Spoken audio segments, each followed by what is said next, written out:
के ले गए थे।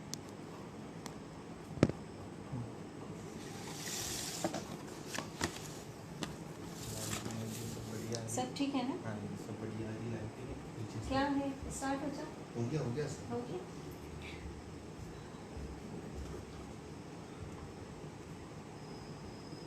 बस ये हो गया लाइव, ये आ गई लाइव। एक जना आया यहाँ से देख लेना, कोई भी दो व्यक्ति आए जुड़े, लेकिन तो नमस्कार मैम। हाँ। बोलना जी। नमस्कार सर यहाँ चैट आएगी तो यहाँ पे सब रिप्लाई करेंगे तो जी, उनको जवाब देना। स्टार्ट करो ना। हो गया स्टार्ट। नमस्कार मैडम आएगी तुमको प्रणाम करके जो है स्टार्टिंग। सर्वे भवन्तु सुखिनं, सर्वे सन्तु निरामया, सर्वे भद्राणि पश्यन्तु, मा कश्चित् दुःखभाग् भवेत्।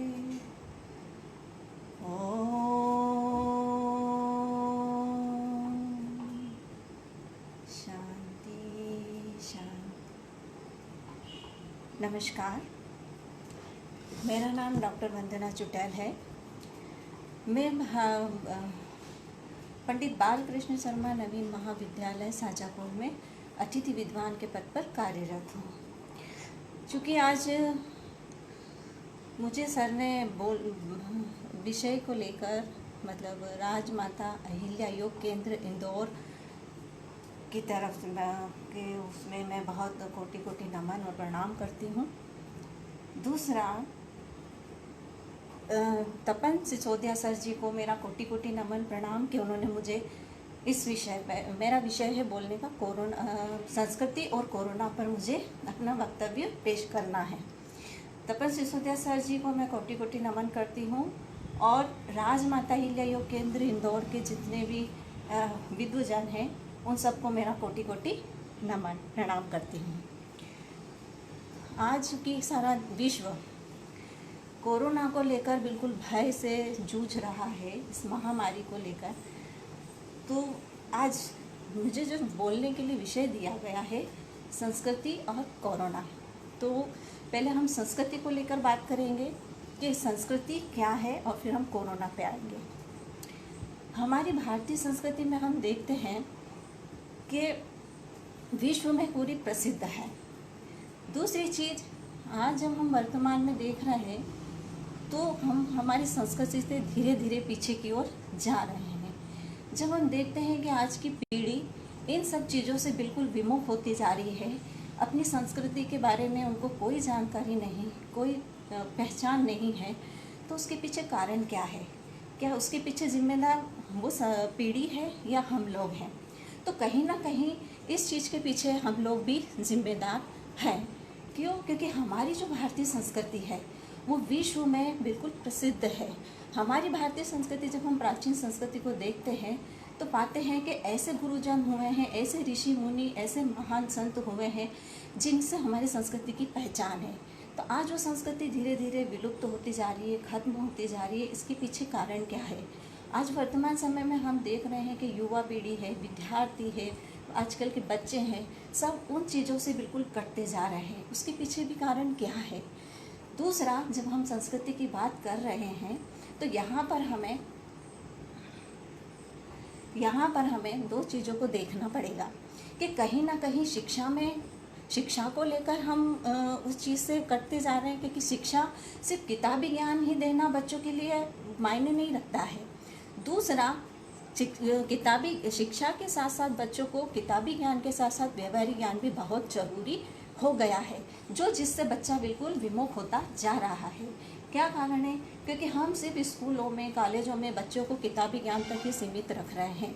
उसके साथ हम उसको व्यवहार करना बिल्कुल भी नहीं बता रहे हैं कि उसको व्यवहार कैसे करें, आचरण में कैसे लाए, उसको अपनी संस्कृति में कैसे उतारे। कई जगह पर हमको देखने को ये मिलता है कि ज़्यादातर बच्चे, स्कूल हो या कॉलेज हो या कोचिंग संस्था हो, बच्चे बिल्कुल इन सब चीज़ों से अनजान हैं। क्या कारण है इसके पीछे कारण एक तो नैतिकता का और संस्कृति का। तो मेरा एक कहने का मतलब ये है कि स्कूल और कॉलेजों में विषय के साथ साथ संस्कृति की नैतिक शिक्षा की भी बात की जाए, साथ में योग को भी जोड़ा जाए। जब तक ये चीज़ें व्यक्ति के जीवन में नहीं आएगी, उसको अपना जीव आचरण करना, संस्कार, ये सब उसमें आएंगे ही नहीं। दूसरा, पारिवारिक जो विघटन हो रहा है, ये भी हमारे संस्कृति का बहुत महत्वपूर्ण कारण है। उसके पीछे ये पहले सामूहिक परिवार हुआ करते थे, उसमें दादा दादी हुआ करते थे, नाना नानी हुआ करते थे, और बच्चों को वो संस्कार डालते थे, वो संस्कृति के बारे में बताया करते थे, जिससे बच्चों में संस्कार आते थे, उनको आचरण करना आता था, व्यवहार करना आता था। लेकिन अब परिवार धीरे धीरे सामूहिक रूप से एकल होते जा रहे हैं और बच्चों में ये सारी चीज़ें खत्म होती जा रही है, क्योंकि उनमें संस्कार कहाँ से आएंगे? माता पिता अपनी लाइफ में इतने व्यस्त हैं कि वो बिल्कुल भी उन पर ध्यान ही नहीं देते हैं। बच्चा मोबाइल में लगा, टीवी में लगा, तो उनमें फिर ये सब चीज़ें आएगी कहाँ से? दूसरा, अब जब शिक्षण संस्था की बात करते हैं तो शिक्षा के क्षेत्र में आता है तो हम सिर्फ उसको किताबी ज्ञान तक ही सीमित रख देते हैं। क्या हम शिक्षा के साथ साथ उसको व्यवहारिक ज्ञान के बारे में बता रहे हैं? गांधी ने ये सारी चीज़ें बहुत पहले बता दी थी। आज हम स्वच्छ भारत अभियान की बात करते हैं, शिक्षा को लेके बात करते हैं, संस्कारों की बात करते हैं, प्राकृतिक की बात करते हैं, योग की बात करते हैं। ये बहुत साल जब देश आज़ाद नहीं हुआ था तभी गांधी जी ने ये सारी बातें बता दी थी। लेकिन ये चीज़ें हम कब जानेंगे? तब हम उन चीज़ों को समझेंगे नहीं, जानेंगे नहीं, पढ़ेंगे नहीं, क्योंकि आज की जनरेशन इन सब चीज़ों से दूर होती जा रही, कटती जा रही है। विषय से, किताबों से उसका ज्ञान दूर होता जा रहा है। उसके पीछे कारण है टेक्नोलॉजी। मैं ये नहीं कहती कि टेक्नोलॉजी ख़राब चीज़ है, लेकिन उसमें हम अच्छा ज्ञान भी तो ग्रहण कर सकते हैं ना। लेकिन बच्चा मोबाइल में लगा है तो कार्टून देख रहा है, मूवी देख रहा है, क्या देख रहा है, ये सारी चीज़ें, तो वो इन सब चीज़ों से दूर होता जा रहा है। दूसरी चीज़ ये होगी कि जब हमारे यहाँ पर हमारी संस्कृति और हमारी धरोहर से ही सारे विश्व में हमारी पहचान है। आज क्या कारण है कि भारतीय संस्कृति को सारे देश विदेश के लोग अपना रहे हैं, क्योंकि कहीं ना कहीं हमारी संस्कृति में, हमारी सभ्यता में वो चीज़ें हैं जिसको वो लोग ग्रहण कर रहे हैं, समझ रहे हैं। आज आप देखो वर्तमान में योग से योगा हो गया, लेकिन वो योगा जब विदेशों से होकर आ रहा है तो हम उसको ग्रहण कर रहे हैं। लेकिन बहुत सालों पहले ही हमारे ऋषि मुनियों ने उस चीज़ को योग के माध्यम से हमें सारी चीज़ें बताना चाहिए, लेकिन हमने उस चीज़ को फॉलो नहीं किया, ना हमने उसको अपने जीवन में उतारने का प्रयास किया। लेकिन वही चीज़ जब विदेश से योगा होकर आ रही है तो आज सारा संसार उसको ग्रहण कर रहा है। दूसरी बात है कि जब देश पर बख्तियार खिलजी ने आक्रमण किया था तो कई बार वो हारा भी, जीत नहीं पा रहा था। तो उसने देखा कि क्या कारण है कि ये लोग बार बार जीत जाते हैं और इनकी कमजोरी पहले पता करो।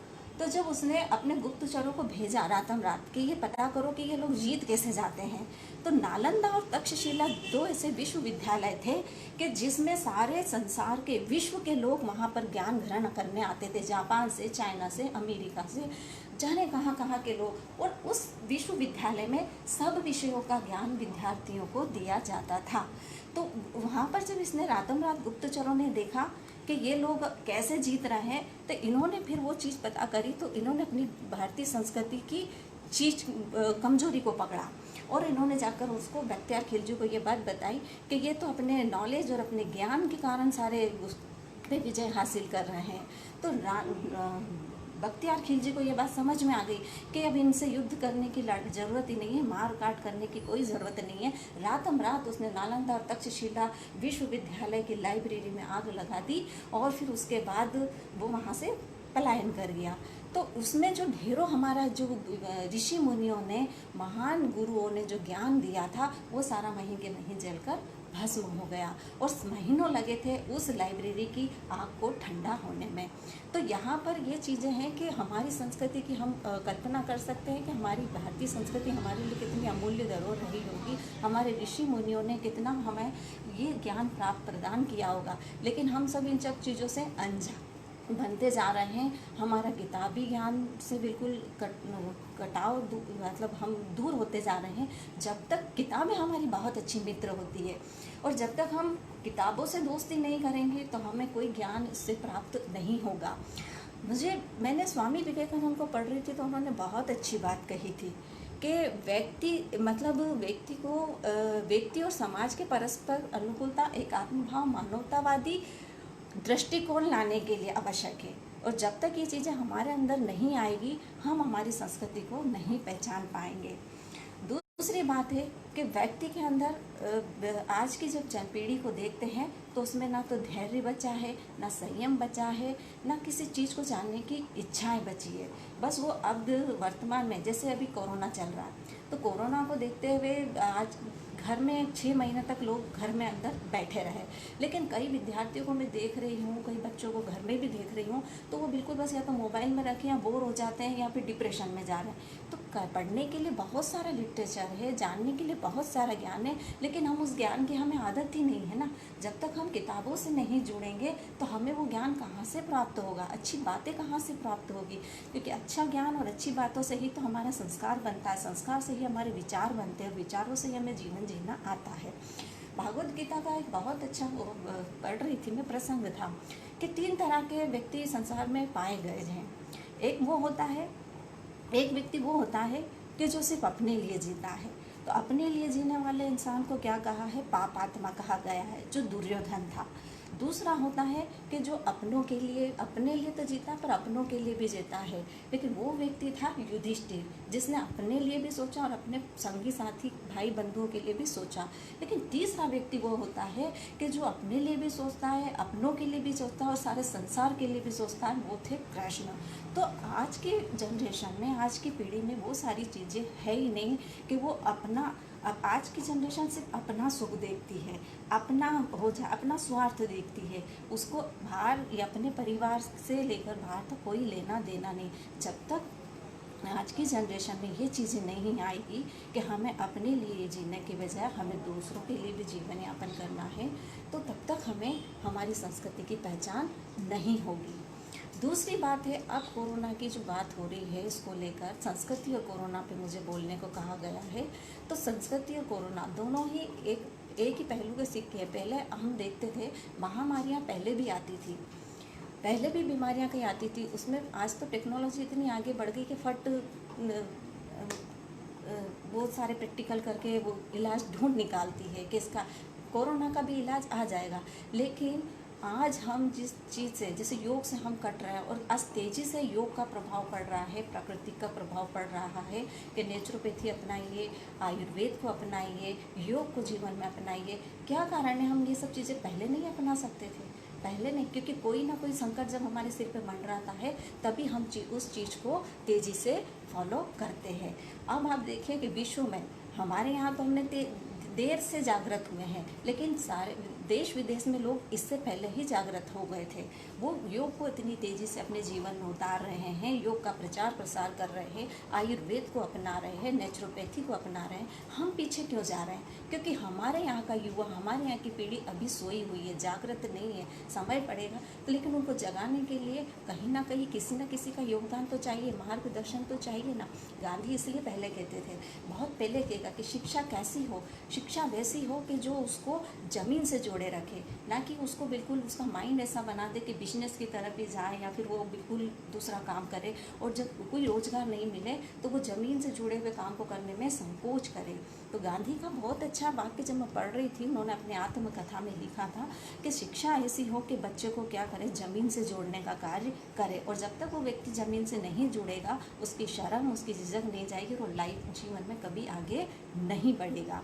तो आगे बढ़ने के लिए आपको अपने किताबी ज्ञान के साथ साथ व्यवहारिक ज्ञान भी बहुत ज़रूरी है। पिछले दो साल पहले मैं केरल में गई, तो वहाँ मैंने जब देखा कि हमारे यहाँ पर देखते हैं कि हर थोड़ी थोड़ी दूर में आपको रोड पे शराब के ठेके मिल जाएंगे। लेकिन केरल शिक्षा के क्षेत्र में छोटा सा प्रांत है, एजुकेशन के मामले में बहुत आगे है। क्यों आगे है? जब मैंने वहाँ पर आँखों देखा, दृश्य वर्णन करा, वहाँ शोध किया, देखा, तो वहाँ पर मुझे जानकारी मिली कि वहाँ हर थोड़ी थोड़ी दूर पे आपको हॉस्पिटल मिलेंगे, स्कूल मिलेंगे, कॉलेज मिलेंगे। तो जैसा वहाँ का वातावरण है, ऐसे ही वहाँ के लोग भी तो बन रहे हैं। और अपने यहाँ थोड़ी थोड़ी दूर पे आप देखते हैं तो शराब के आपको ठेके दिखाई देते हैं। तो इसके पीछे कारण क्या है? तो यहाँ पर हमें हमारी संस्कृति से जुड़ने के लिए बच्चों को आगे बढ़ाना होगा, उनके अंदर ये चीज़ें डालनी होगी। और स्कूल में किताबी ज्ञान तो बच्चा यूँ भी रट लेता है, लेकिन उसको उस ज्ञान के साथ साथ व्यवहारिक ज्ञान भी सिखाइए। ऐसे महापुरुषों, ऐसे संत हों, ऐसे गुरुजनों की कहानी किताबों के माध्यम से उनको मोटिवेट करें, उनको मार्गदर्शन दिखाएं कि कैसी हमारी भारतीय संस्कृति थी। स्वामी विवेकानंद, अब कोई कॉलेजों में हमारे यहाँ पर सारे जितने भी ये गवर्नमेंट कॉलेज हैं, उन सब कॉलेजों का नाम स्वामी विवेकानंद कैरियर गाइडेंस नाम रखा गया है। अब कॉलेज में एक बार स्पीच के लिए मुझे आमंत्रित किया गया, तो मैंने विवेकानंद पे ही बोलना था, तो मैंने 2-3 बच्चों से पूछा कि स्वामी विवेकानंद के बारे में आप क्या जानते हो। तो बच्चे बस ये जानते हैं, हाँ उन्होंने देश के लिए काम किया, योग से जुड़े थे और ये, इसके अलावा उनको विवेकानंद के बारे में नहीं पता, ना गांधी जी के बारे में पता। तो जब तक बच्चा इन सब चीज़ों, महान पुरुषों के जीवन के बारे में नहीं जान पाएगा, तब तक जीवन में आगे, क्योंकि ये चीज़ें बहुत प्रभाव डालती है। आप अगर ऐसे समझाओगे तो बच्चों को समझ में नहीं आएगा, लेकिन किसी महापुरुष, किसी संत का उदाहरण देकर उसको समझाओगे तो उसको वो चीज़ें तुरंत जीवन में समझ में आ जाती है। तो ये हमारा भारतीय कल्चर। दूसरा, आज हम संस्कृति के साथ कोरोना की जो बात कर रहे थे, हमारा खान पान, जीवन शैली, क्योंकि राजमाता अहिल्या योग केंद्र, तो योग से ही जुड़ी हुई कुछ बातें मैं यहाँ पर भी बताना चाहूँगी, क्योंकि योग हमारे जीवन में महत्वपूर्ण भूमिका निभाता है। अगर जीवन में अगर हमने योग नहीं अपनाया है तो आज की जो पीढ़ी भ्रमित हो रही है, आने वाले समय में डिप्रेशन में, तनाव में, और पता नहीं कहाँ कहाँ से अपने आप को पूरी तरह से ख़त्म कर लेगी। तो उसके लिए सबसे पहले हमारे को योग से जुड़ना होगा। योग से जुड़ने से हमारे विचारों में शुद्धता आती है, हमारे आचरण में पवित्रता आती है, हमारा खान पान, हमारी जीवन शैली में पूरी तरह से परिवर्तन आता है। कहीं ना कहीं हम इस चीज़ से भटक रहे हैं, हमारी पीढ़ियां भटक रही है, तो हमें हमारी उस भारतीय संस्कृति को वापस लाना होगा और बच्चों को भी इस मार्ग पे जोड़ना होगा। अब पहले तो परिवारों में ये दायित्व होता था, बच्चे की पाठशाला, विद्यार्थी की पाठशाला पहले परिवार हुआ करते थे, क्योंकि वो सामूहिक होते थे, जिसमें दादा दादी और बहुत ज्ञान उनमें भरा होता था, वो बच्चों में ये सारी चीज़ें देते थे।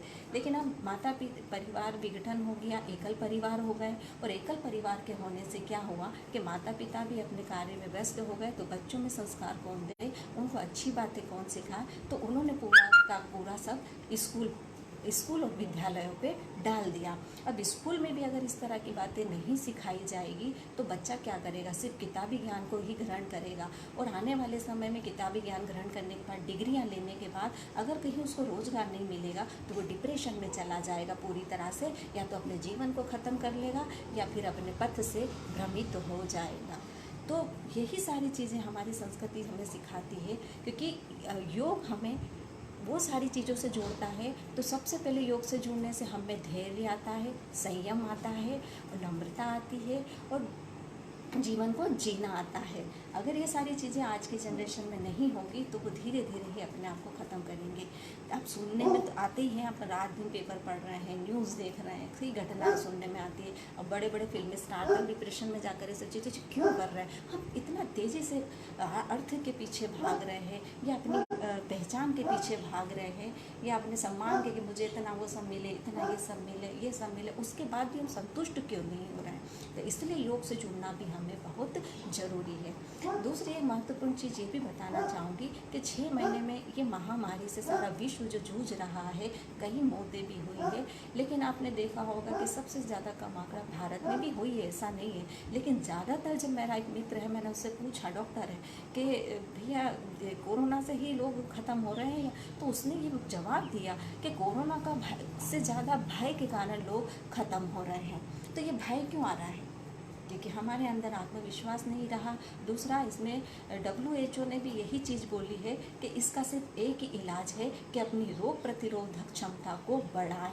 आ गए ना हम योग पे, अगर हम योग जीवन में उतार लेते हैं तो उससे तो ऑटोमेटिक हमारी रोग प्रतिरोधक क्षमता बढ़ जाएगी, और उससे फिर क्या होगा, रोग प्रतिरोधक क्षमता को बढ़ाने के लिए पहले हमें हमारी जीवन शैली को सुधारना होगा, हमारे उठने बैठने सोने और अध्यात्म की तरफ हमें झुकाव ज़्यादा देना होगा। वो चीज़ें हमारे जीवन में अब तेज़ी से ख़त्म हो रही है, हम उससे पूरी तरह से कटते जा रहे हैं। लेकिन इस कोरोना से हम उसमें नेगेटिव क्यों देखें, हम उसे पॉजिटिव में भी तो देख सकते हैं ना, कि इस कोरोना ने, देखिए 6 महीने में लॉकडाउन बंद रहा शहर विश्व सारा, तो उसमें कितने कितने चेंजेस आए हैं। सिर्फ कोरोना महामारी के कारण ही लोगों का ज़्यादातर आंकड़ा देखने को मिला, लेकिन जिनको हार्ट अटैक कम हो गए, एक्सीडेंट कम हो गए, जिनको कुछ कुछ प्रॉब्लम थी, शुगर की थी, ये थी, उससे व्यक्ति मर रहे थे, वो सब चीज़ें अब नहीं हुई, क्योंकि कोरोना का भय उन पर छा गया है।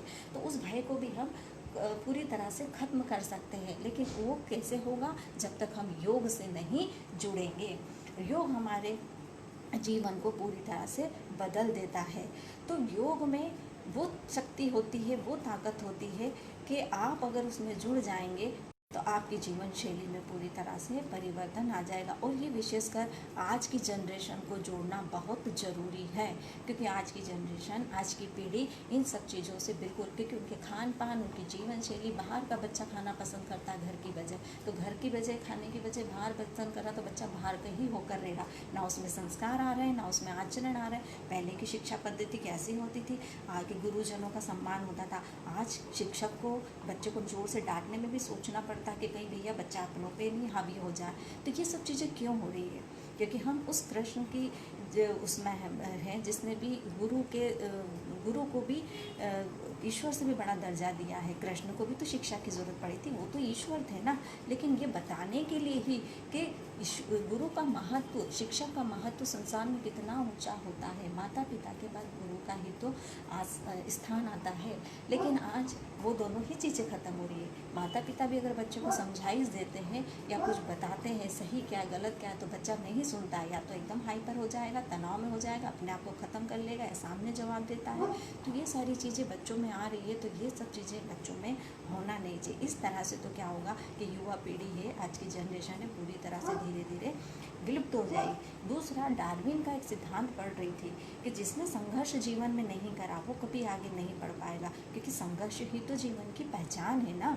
लेकिन आज के बच्चों में वो चीज़ें भी नहीं है, ख़त्म हो रहा है वो सब चीज़ संघर्ष की। एक बहुत अच्छा प्रसंग है अमिताभ बच्चन जी पर, कि कैसे वो संघर्ष में, अमिताभ बच्चन के बारे में भी इसी से जुड़ा हुआ है, इसलिए मैं बता रही हूँ, क्योंकि अमिताभ बच्चन जी को भी बहुत सारी बीमारियाँ हैं, कई सारी व्याधियों से वो ग्रसित है, लेकिन आपने देखा कभी कि कभी उनको आराम करते हुए, वो हमेशा ही संघर्ष करते रहते हैं। उनके बारे में मैंने थोड़ा सा कहीं पढ़ा था, तो कहते हैं कि वो बड़े समय को लेकर बड़े पंक्चुअल है। कभी भी स्टेज पे जो भी वो होता था, शूटिंग होती थी, तो वो समय से पहले वहाँ पहुँच जाते थे।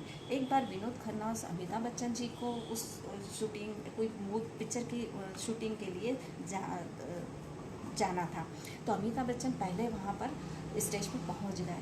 अब विनोद खन्ना जी लेट हो गए, उस चीज़ में ट्रैफिक में फंस गए और आधी घंटा लेट, और भीषण गर्मी का समय था, मई जून की गर्मी थी। अमिताभ बच्चन जैसे विनोद खन्ना जी जाते हैं और देखते हैं तो अमिताभ बच्चन पूरे पसीने में लथपथ हो रहे हैं, और तो विनोद खन्ना जी उनसे बोलते हैं कि सॉरी मैं थोड़ा सा लेट हो गया, ट्रैफिक में फंस गया। तो अमिताभ बच्चन ध्यान नहीं देते हैं। फिर वो बोलते कि अरे सर आप इतने पसीने में पूरे भीग रहे हैं, गर्मी लग रही है और आपको गर्मी नहीं महसूस हो रही है। तो वो कहते कहाँ है गर्मी, किधर है गर्मी, मुझे तो कहीं गर्मी नहीं लग रही है। तो फिर अमिताभ बच्चन उनको जवाब देते हैं कि जब मैं घर से निकलता हूँ तो मैं ये नहीं देखता हूँ कि परिस्थिति मेरे अनुकूल रहेगी या मेरे प्रतिकूल रहेगी, मैं सिर्फ अपने काम को और अपने लक्ष्य को ही आगे लेकर बढ़ता हूँ। तो आज की जनरेशन में वो सारी चीज़ें अब है नहीं। वो ज़रा सा भी परिस्थितियाँ कैसी भी आती है, विपरीत आती है, तो वो एकदम परेशान हो जाता है, तनावग्रस्त हो जाता है कि अब क्या करें। तो ये सारी चीज़ें भी योग से हमें योग से जुड़ने पर हमें मजबूती दिलाती है। दूसरा, ऐसी बहुत सारी चीज़ें, ऐसे प्रेरणास्पद प्रसंग है जिनसे बच्चों को आप स्कूल में पढ़ाएं और उन्हें मोटिवेट करें। इससे क्या होगा कि बच्चों में फिर ये सारी चीज़ें जो होती हैं, तनावग्रस्त होना, जीवन शैली को कैसे, तो वो अपने विषय को भी बिल्कुल लाइटली तरीके से लेगा। किताबी ज्ञान तो बच्चा यूँ भी ग्रहण कर लेगा, किताब से आप जो पढ़ा रहे हो वो भी वो देख लेगा, पर उसके पास किताबें, लेकिन उसको व्यवहारिक ज्ञान से जोड़ना बहुत ज़रूरी हो गया है। आज के समय में जब हम देख रहे हैं कि बच्चे को ना काम करने की आदत है, मैं तो यही कहूँगी कि जो बच्चा सुबह उठते से ही अगर अपना बिस्तर ठीक नहीं करता है, वो बच्चा लाइफ में कभी कुछ नहीं करेगा। अगर स्टूडेंट भी सुन रहे हैं तो, क्योंकि वहीं से बच्चे के संस्कार झलक जाते हैं कि वो अपने परिवार को कितना महत्व देगा, समाज को कितना महत्व देगा, शिक्षा को कितना महत्व देगा। दूसरा, अब यहाँ संस्कृति के बाद जब ये कोरोना की जो बात चल रही है, तो ये तो प्रभाव, अब मान लीजिए ये वायरस है, जब तक इसकी कोई वैक्सीन नहीं मिल जाती है, और मिल भी जाती है तो इसका प्रभाव तो रहना ही रहना है। लेकिन हम हमारी रोग प्रतिरोधक क्षमता को कैसे बढ़ा सकते हैं? तो हम पहले, सबसे पहले हमारी जीवन शैली को सुधारें। हमारे उठने का, खाने का, चलने फिरने, ये सब तरीक़ों को हमें सुधार लाना पड़ेगा। और इन सुधार से ही क्या होगा कि हम इस महामारी से, इससे हम लड़ सकते हैं और आगे बढ़ सकते हैं। और ऐसा नहीं है, इसके आंकड़े पॉजिटिव भी आ रहे हैं, लोग ठीक भी हो रहे हैं। लेकिन जब विश्व ने, देश विदेशों ने देखा कि भारत में लोग बीमार हो रहे हैं, कोरोना से ग्रसित तो हो रहे हैं पर ठीक हो रहे हैं, तो उन्होंने तुरंत ही हमारे यहाँ के WHO को, आयुर्वेद को, नेचुरोपैथी को फॉलो करना सीख लिया। लेकिन हम लोग यहीं की यहीं क्यों नहीं कर रहे हैं? सैनिटाइज़र आप मेडिकल की दुकान पे देखो तो वो बिल्कुल बिजनेस हो गया है, आप मास्क देखो तो बिजनेस हो गया। कुछ करने की ज़रूरत नहीं है। सैनिटाइज़र हम घर पे बना सकते हैं, नीम होती है, फिटकरी होती है, डिटॉल होता है, उन सबको मिक्स करके आप उसे 12 महीने नीम के पानी से नहाओ। नीम की पत्तियों को ग्रहण सवेरे नन्हे उस पर करें, ब्रश व्रश करने के बाद 4-5 पत्तियां तुलसी और नीम की खा लो। हम गारंटी से कह रहे हैं कि रोग प्रतिरोधक क्षमता के साथ साथ ये सारी चीज़ें भी आपको लड़ने में क्षमता दिलाएगी। अब कोरोना तो ठीक है, वायरस के कारण ये सारी चीज़ें तेज़ी से फैल गई, लेकिन इससे पहले आप देखो डेंगू से कई लोग मरे, अपने यहाँ चिकनगुनिया से भी मरे। इतना हुआ तो तब इस चीज़ का नहीं हुआ, क्योंकि लोगों ने उस चीज़ को नॉर्मल वे में ले लिया था कि हाँ अब इसका तो मेडिसिन भी है तो ठीक। तो हम कोरोना को लेकर इतने भयभीत क्यों हो रहे हैं?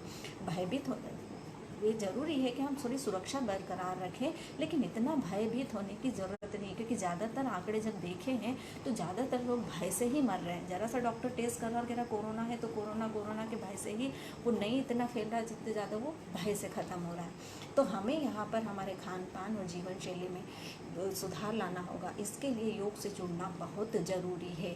आजकल की जनरेशन को और अपनी संस्कृति को बचाने के लिए योग बहुत बड़ी महत्वपूर्ण भूमिका निभाएगा। क्या कारण है कि कृष्ण ने बहुत पहले भागवत गीता में योग पे चर्चा करी, महर्षि पतंजलि योग की बात कर रहे हैं, और अपने बाबा रामदेव भी बहुत पहले बोल चुके थे कि स्कूल और कॉलेज में कंपलसरी पाठ्यक्रम योग का कर देना चाहिए। एक पीरियड योग के लिए भी लगाएं। कहीं ना कहीं तो बच्चों के अंदर वो चीज़ें आएगी ना, बच्चा वो चीज़ तो सीखेगा ना, उसको फॉलो तो करेगा ना जीवन में। तो जब तक ये सारी चीज़ें नहीं आएगी। और एक दूसरी विषय पे बात करना चाहूँगी कि नैतिक शिक्षा की भी बात की जाए। अब कॉलेजों में भी जोड़ दिया गया है नैतिक शिक्षा, नैतिक मूल्य और शिक्षा। क्या कारण है कि कॉलेज जैसे में इतने बड़े बच्चे हो गए, वहाँ तो इतने मेच्योरिटी वाले बच्चे आते हैं, पर उनको नैतिक शिक्षा की पढ़ने की आवश्यकता हो गई है, क्योंकि बच्चे इन सब चीज़ों से दूर होते जा रहे हैं। नैतिक शिक्षा में सारी नैतिकता की बातें बताई जाती है, स्वामी विवेकानंद के जीवन के बारे में, गांधी के बारे में, अपने राधा कृष्ण के बारे में, और बहुत सारी हमारी जितनी भी भारतीय संस्कृति उनके बारे में जानकारी होती है। तो कॉलेज स्तर पर इसलिए जोड़ा गया ये, क्योंकि बच्चा इस तरह से नहीं तो कम से कम इस तरह से तो हमारी संस्कृति के बारे में जानेगा, पहचानेगा, और कहीं ना कहीं तो वो चीज़ उसके जीवन पर प्रभाव डालेगी। क्योंकि बच्चे सिर्फ गांधी और इनको पढ़ के इतना ही जानते, हाँ गांधी ये देश आज़ाद करा, लेकिन गांधी के बारे में जानते कितना है। एक चीज़ें बता दूं कि महात्मा गांधी जो प्रकृति की बात कर रहे हैं, नेचुरोपैथी की बात कर रहे हैं, तो जब मैंने पढ़ा कि क्या कारण है कि गांधी इतना महत्व दे रहे हैं, तो जब पढ़ा कि गांधी जी कई बीमारियों से ग्रस्त थे, और सबसे ज़्यादा उनको कब्ज से पीड़ित थे गांधी जी। कहीं भी इलाज कराया, बहुत देश विदेश भी गए इलाज कराने, पर उनको फ़र्क नहीं हुआ। फिर वो माँ प्रकृति की शरण में आए, और फिर उन्होंने अपनी बहुत सारी बीमारियाँ उन्होंने नेचुरोपैथी के माध्यम से ही ख़त्म करी है। तो इसलिए तो जो व्यक्ति जीवन में जिस चीज़ को फॉलो करता है, जीवन में उतारता है, तभी तो वो इतनी कॉन्फिडेंस से, इतने आत्मविश्वास से वो बात कहेगा ना। इसलिए गांधी ने देखा कि एक तो भारत हमारा आज़ादी के पहले गांधी ने भ्रमण किया, तो ग्रामीण प्रदेश में बिलोंग करने वाला हमारा देश है ज़्यादातर। तो उन्होंने देखा कि भाई यहाँ पर अगर कोई बड़ी बीमारी से व्यक्ति ग्रसित हो जाएगा तो इसके पास तो खाने को तो लाले पड़ रहे हैं, इतना आर्थिक इनकम है नहीं, और अगर बीमार पड़ा तो अपना इलाज कैसे कराएगा।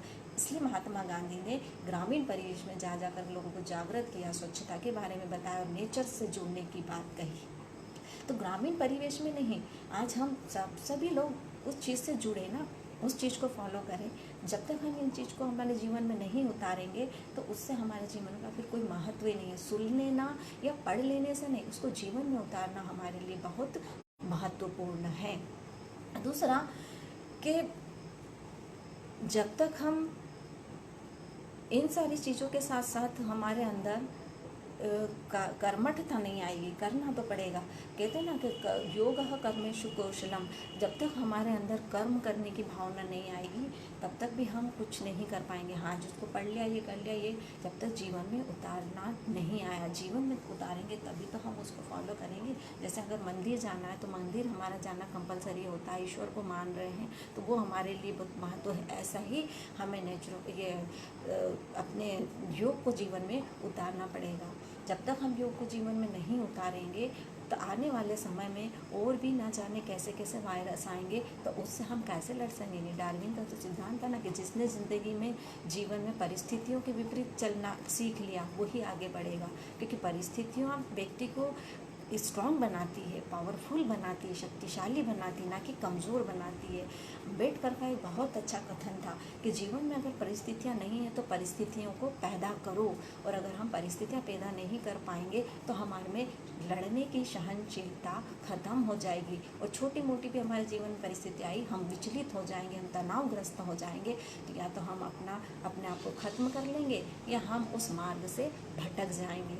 तो यहाँ पर संस्कृति और कोरोना दोनों को मैंने इसमें समेटने का प्रयास तो किया है। दूसरा, योग जीवन में बहुत महत्वपूर्ण है। मैं बार बार कह रही, आने वाले ये तो भी कोरोना वायरस था जिससे इस छोटे से वायरस ने सारे विश्व को हिला कर रख दिया है, और लोग अब धीरे धीरे प्रकृति की ओर, आयुर्वेद की ओर भी जा रहे हैं, योग कर रहे हैं, क्योंकि योग में रोग प्रतिरोधक क्षमता को बढ़ाने का बहुत बड़ा माध्यम है।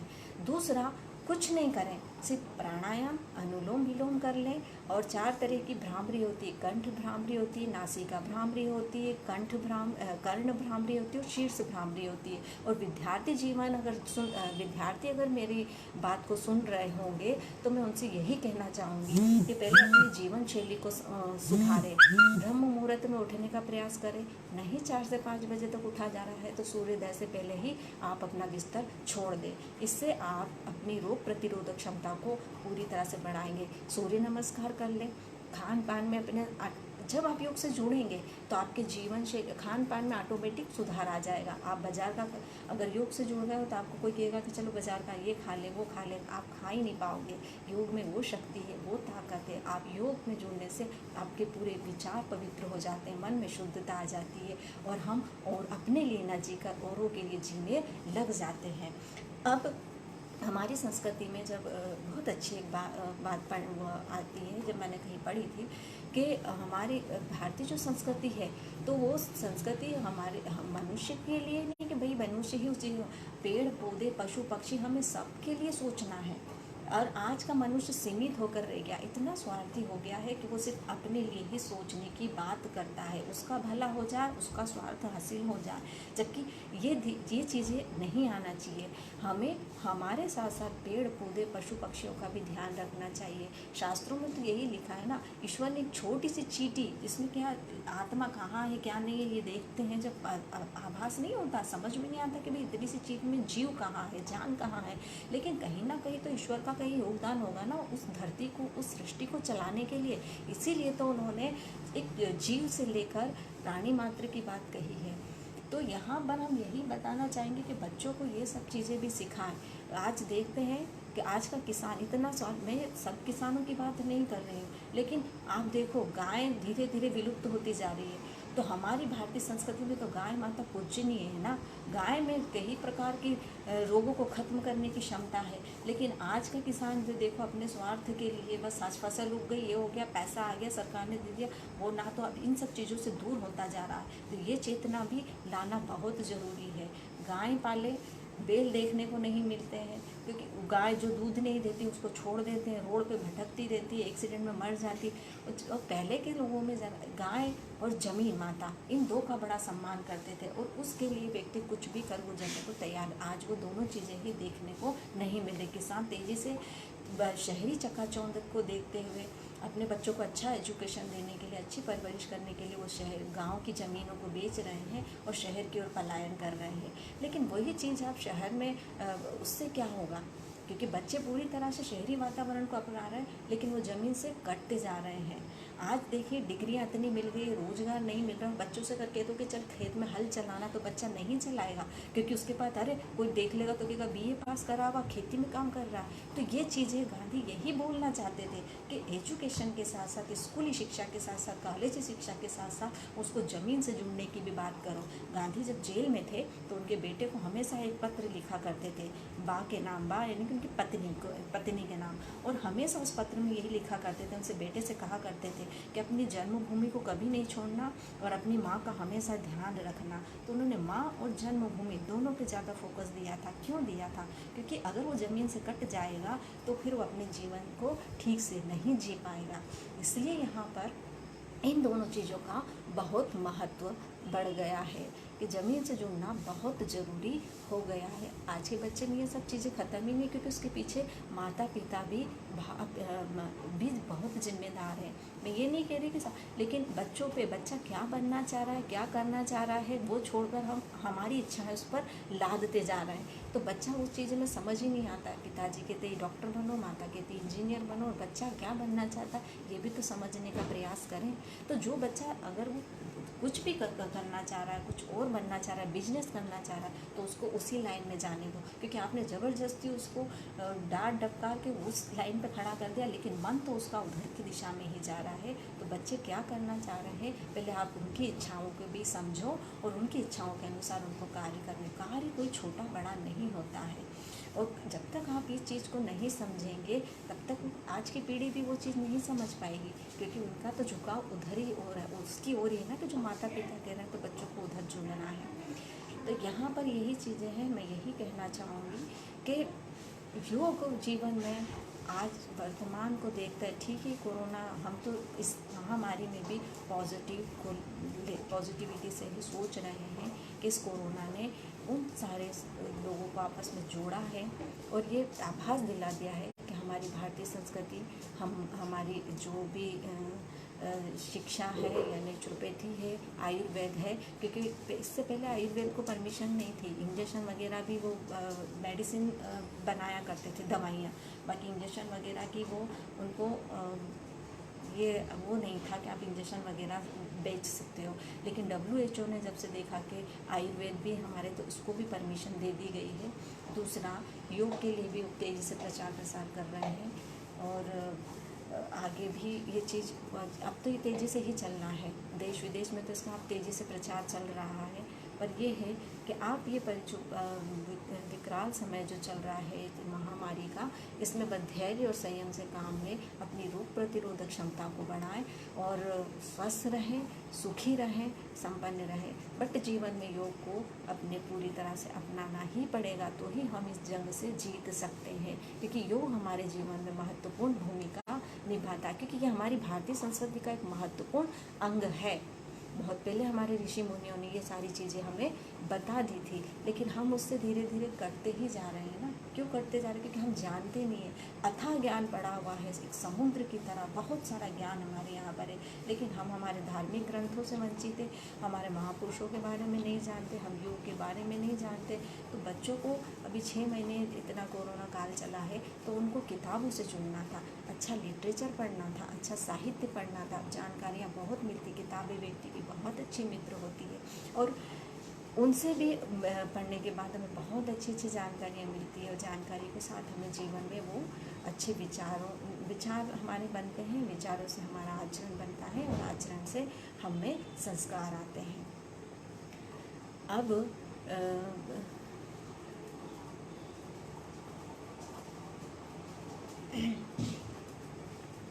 मैं बहुत आभार व्यक्त करना चाहूँगी तपन सिसोदिया जी सर का, कि जिन्होंने मुझे यहाँ राजमाता अहिल्या योग केंद्र इंदौर की में विषय वक्ता के रूप में बोलने के लिए मौका दिया।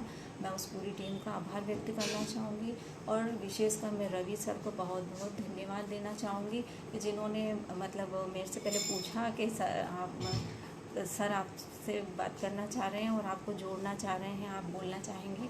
तो तो मैं विशेषकर रवि सर जी का, तपन जी सर का, और दूसरा कि इतना अच्छा आप कार्य कर रहे हैं, इतना अच्छा योगदान दे रहे हो लाइव के कारण। तो मैं यही प्रयास करूँगी कभी भी कुछ ऐसी कोई ज़रूरत पड़ी तो हम उसमें हमारा पूरा योगदान देंगे। बहुत बहुत धन्यवाद सर।